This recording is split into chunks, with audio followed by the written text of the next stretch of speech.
Bienvenue sur le podcast Aécriture.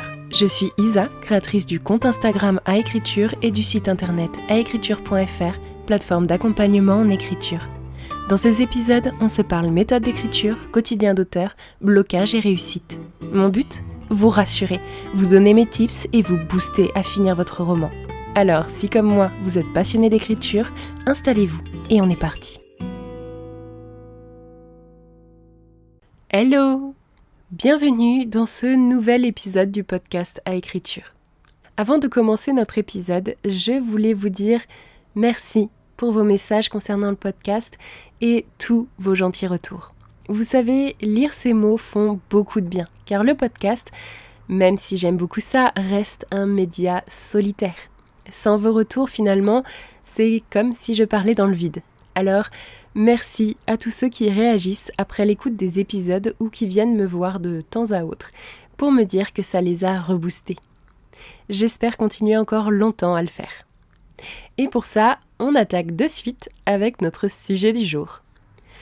Que ressentez-vous lorsque vous n'écrivez pas ? De la frustration, de l'agacement, du manque peut-être ? Une sensation étrange qu'une partie de vous est bridée, contenue ? Oui ?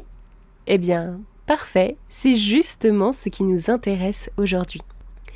Bon, je pars du principe que si vous êtes là à m'écouter, c'est que vous écrivez ou qu'à minima, vous avez une idée de roman en tête.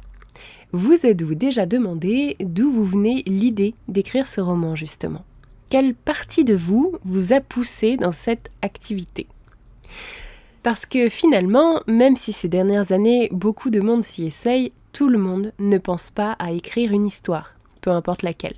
Et beaucoup de gens qui y pensent ne font pas la démarche de se lancer, encore moins d'avancer aussi loin que la plupart d'entre nous. Et selon vous, qu'est-ce qui fait la différence ? C'est bien sûr une question de résilience, vous en conviendrez, mais il y a aussi quelque chose de plus profond.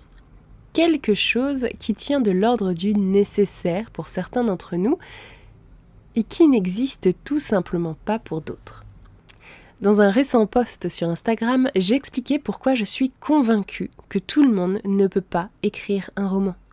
Cela m'a d'ailleurs valu des échanges avec quelques-uns d'entre vous qui, emplis de bonnes intentions, m'ont fait remarquer que ce n'était pas très bienveillant de la part d'une coach de dire ce genre de choses. Et pas très pro, que j'allais perdre des clients, attention. Mais personnellement, je ne regrette pas ce post, parce que j'en suis intimement persuadée. Tout le monde ne peut pas écrire de roman. Et l'une des raisons, c'est que tout le monde ne porte pas en lui une histoire. Pour les gens qui se mettent à écrire sans avoir quelque chose de profondément ancré en eux, il va être plus compliqué de trouver une raison de continuer lorsque ça deviendra difficile. Et si vous écrivez, vous le savez, écrire est compliqué, fluctuant. Souvent, ça nous bouscule. Et si vous n'avez rien à dire de particulier, quel est l'intérêt ? Je crois réellement qu'un roman, et c'est encore plus vrai pour un premier roman, il vient souvent d'un besoin d'expression, d'une nécessité viscérale de parler de quelque chose qui nous touche, de dénoncer, d'accepter un traumatisme ou une perte. L'écriture, fondamentalement, c'est bien plus qu'un simple hobby, c'est une soupape mentale. Comme tout art, il nous permet de nous exprimer, de trouver qui nous sommes et d'expérimenter les limites de notre vision.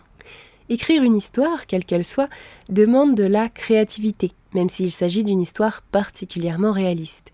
Il faut savoir comment l'articuler, rendre attachant des personnages qui n'existent que dans notre esprit, tout comme des enfants joueraient avec des Barbies.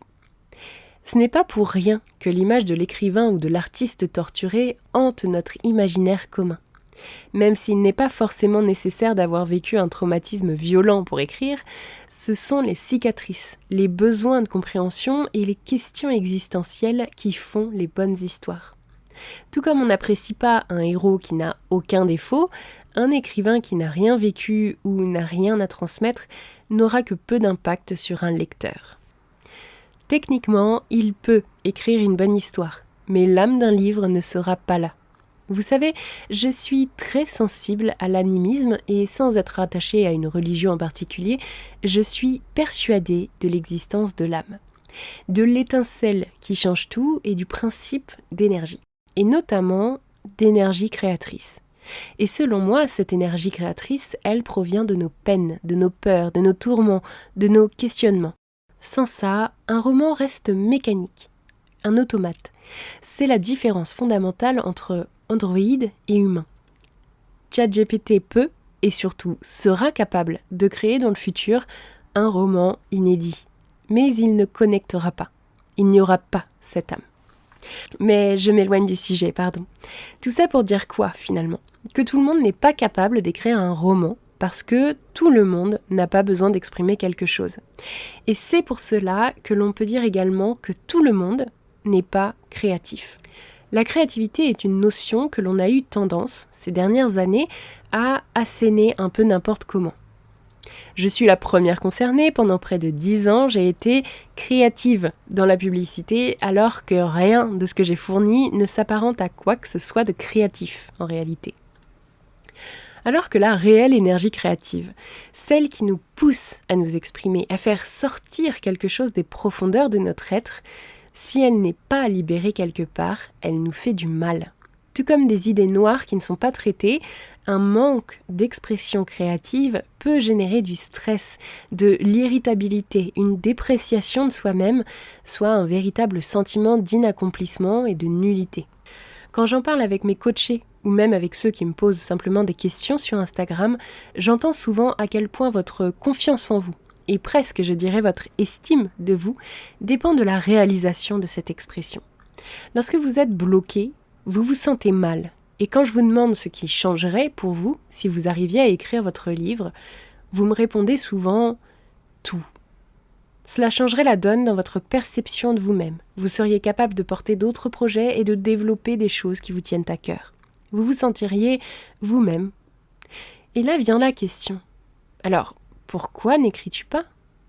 Et la réponse est souvent la même « je ne sais pas ». Tiens, j'ai un truc pour vous. Si vous vous êtes reconnu dans ce que je viens de dire, essayez cet exercice d'introspection. Écrivez spontanément une page sur « Comment je me sens quand je ne prends pas le temps d'écrire ». Si vous n'arrivez pas à vous lancer, faites donc le point dès maintenant. Il y a de grandes chances que ça ne tienne pas à grand-chose. Mais vous savez quoi ? Souvent, c'est parce que vous n'accordez pas assez d'importance à votre écriture. Et cet épisode est fait pour ça, vous aider à prendre conscience qu'écrire, si vous avez ce besoin d'exprimer quelque chose, doit devenir l'une de vos priorités. Pas la priorité numéro 1, je ne vous dis pas de lâcher boulot, famille et amis pour vous consacrer uniquement à votre écriture. Il n'y aurait aucun intérêt à ça. Mais comprenez bien que votre équilibre, justement, demande que vous preniez le temps d'exprimer ce que vous avez au fond de vous. L'histoire que vous portez comme un enfant depuis généralement des années et des années. Alors, sachant cela, pourquoi a-t-on tendance à voir l'écriture comme un luxe, comme quelque chose de secondaire et non comme un besoin qui se doit d'être écouté et satisfait ? Tout simplement parce que dans notre société, ce qui ne crée pas d'argent ou de bénéfices rapides n'est pas considéré comme nécessaire. On relègue donc l'écriture dans une simple case de hobby, celle qui va avec quand j'aurai le temps ou l'énergie. Parce que nos amis ne comprennent pas que l'on préférerait une soirée à écrire ou à penser notre roman plutôt que d'aller boire des verres avec eux. Or, pour votre santé mentale, parfois, il vaudrait mieux écrire sur ce qui vous tient à cœur que de ressasser les mêmes futilités en noyant vos questions dans l'alcool ou la bouffe. Ne me fustigez pas, j'adore prendre du temps pour voir mes amis et boire des verres et aller au resto. Mais j'aimerais que vous fassiez la part des choses. Est-ce que la 3e soirée bar de la semaine avec vos potes vous apporterait la même satisfaction que celle de votre roman terminé et soumis à des éditeurs ? Vous savez, c'est comme le test du chamallow. Se contenter d'obtenir la satisfaction facile, celle qui vient tout de suite en prenant le chamallow devant vous, au lieu de patienter 15 minutes pour obtenir 2 chamallows. Écrire un livre, c'est obtenir 2 voire 4 chamallows, mais l'attente est vraiment plus longue qu'une soirée entre potes, c'est sûr. Mais, personnellement, ça m'a offert de bien meilleurs bénéfices qu'une énième gueule de bois. On a du mal à dire « je dois rentrer pour écrire ce soir », alors que nos collègues vont se faire un resto ou que notre mère nous propose de venir dîner. Parce qu'après viendrait une foule de questions gênantes auxquelles on n'a aucune envie de répondre. Tu sais écrire, toi? Tu écris quoi? Je peux le lire? Et on le trouve où, ton bouquin? Et t'en as publié combien? Quand c'est le premier, qu'on n'a aucune preuve sociale ou que, comme j'en parlais dans l'épisode de la semaine dernière, on n'a aucune intention de publier, il y a de grandes chances que notre priorisation de l'écriture vs la socialisation attendue par le reste du monde ne soit perçue que comme une tare. Parce que pour la société, notamment occidentale, la socialisation, le partage d'un verre ou le fait d'écouter Gégé nous raconter pour la 30e fois comment il s'est cassé le genou au ski est sans conteste bien plus important que toute activité solitaire non rentable. En gros, c'est l'argent, le social ou tes zinzins. Et pourtant, la santé mentale n'a jamais été autant au cœur de nos préoccupations. Imaginez, si vous disiez que vous aviez un rendez-vous médical, personne ne viendrait vous embêter. Et pourtant, on le sait, l'expression de soi via l'art est une thérapie qui a fait ses preuves. L'art-thérapie est une discipline réelle et reconnue de la psychiatrie. Et l'écriture-thérapie est étudiée depuis des décennies pour ses vertus sur l'acceptation de soi, la gestion de la douleur et la réappropriation des traumatismes. Idem pour le sport. Si vous aviez une séance de prévu à la salle, un cours de pilates ou quoi que ce soit qui y ressemble, après une vanne ou deux au pire, on vous laisse partir.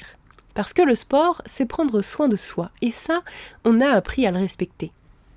Alors, et si vous preniez enfin conscience que vous écrivez parce que cela vous fait du bien, que vous avez le droit de prendre soin de vous, que vous avez le droit de prioriser l'écriture, même si ce n'est pas rentable ou que d'autres la considèrent comme superficielle.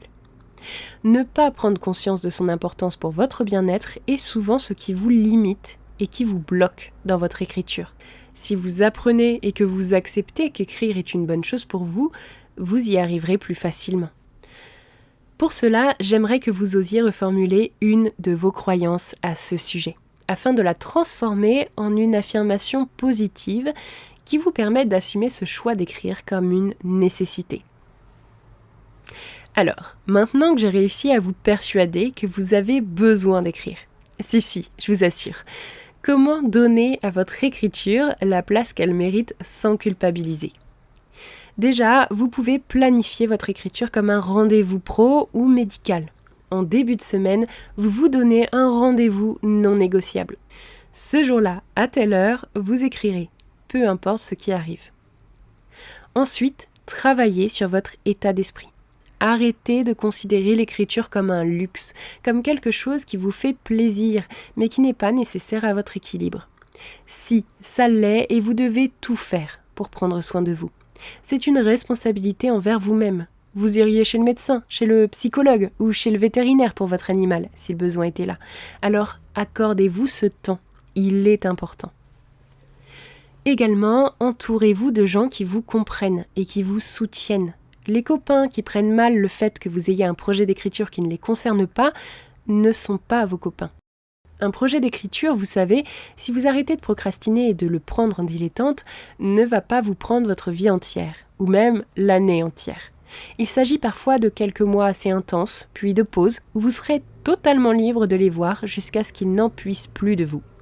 Ou d'organiser votre temps libre autrement. Bref, écrire ne veut pas dire tirer un trait sur ses relations amicales ou familiales, juste de considérer son projet comme un réel besoin. Enfin, arrêtez de vous mettre la pression. Écrire, pour être bénéfique pour votre santé mentale, doit rester un plaisir. Un plaisir parfois un peu vicieux, parce qu'il demande des efforts, mais un plaisir quand même. Comme une grosse séance de sport quand on est enfin dans la bonne routine. Ça reste éprouvant, mais épanouissant à la fin. Et c'est ça qu'on va aller chercher, l'épanouissement. Je ne le dirai jamais assez, je crois, mais on fait ça pour exprimer quelque chose et nous libérer, trouver notre équilibre, nous trouver nous-mêmes. Alors ne laissons plus les besoins des autres prendre le pas sur les nôtres. Écrire doit devenir votre nouvelle hygiène de vie. Ça ne doit plus être une option, mais une manière de vous sentir vous-même, de vous éclater, de vivre des expériences qui vous élèvent et vous nourrissent. N'oubliez pas que ne pas écrire impacte votre bien-être et vous met au plus mal. Alors écoutez-vous et n'ayez plus peur d'assouvir votre besoin d'écrire. Arrêtez de culpabiliser, c'est un cercle vertueux. En étant mieux en vous-même, vous serez mieux dans tous les aspects de votre vie et notamment dans vos relations avec les autres. Il y aurait tant à dire sur ce sujet, mais je vais m'arrêter là pour aujourd'hui pour ne pas vous surcharger. Alors, prêt à modifier votre façon de voir votre écriture dès aujourd'hui ? Si vous êtes toujours avec moi, je vous remercie de m'avoir écouté et si cet épisode vous a fait prendre conscience de quelque chose, je vous invite à le partager. Comme toujours, abonnez-vous si ce n'est pas déjà fait et n'hésitez pas à laisser une note sur votre application d'écoute préférée. Sur ce, on se retrouve mercredi pour un prochain épisode. D'ici là, je vous souhaite une très agréable semaine.